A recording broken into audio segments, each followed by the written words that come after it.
Nitarika resabe teto amin'ny firenena tao anatin'ny herinandro maromaro zay ny fitarihan'ny filohan'ny tetezamita Andry Rajoelina ny matson'ny 4 ny volana Jona feti-pirenena momba io dia nitondra ny fomba fijery lehiben'ny etamazoro jeneralin'ny tafika ny jeneraly Ndriarijaona André eo amin'ny micro-ny volarava fitsirako torson no anaratsika izay. Nosiritan'ny jeneraly Ndriarijaona André fa feti-pirenena ny 4 Jona ary heveriny fa tsy tokony atao resabe ny fitarihan'ny fisafonany andiatafika nataon'ny filohan'ny tetezamita.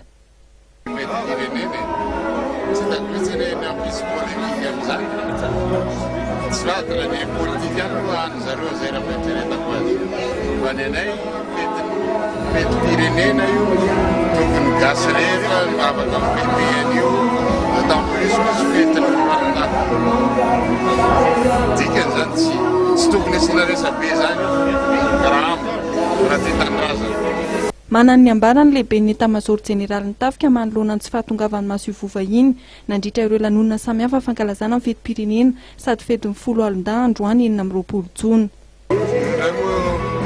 Defa politika zay zany ndray raha tsy lako an'izany feti-pirenena zany mankalaza azy manasaka tsy tonga ny olona dia daholo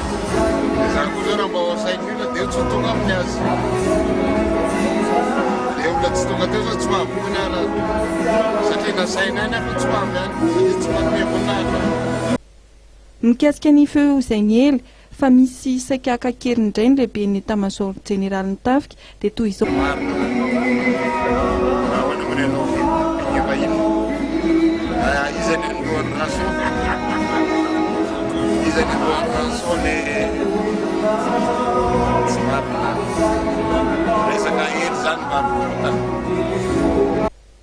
Momba ny fivoriana izay ataona manamboninahitra izay mikononkonona tetezamita tarihana miaramila dia nilaza ny jeneraly Ndriarijaona André fa tsy natao ho an'ny politika ny tafika ary izay ny tanjona hoy izy midika fihemorana amin'ny demokrasia ny fisian'izany.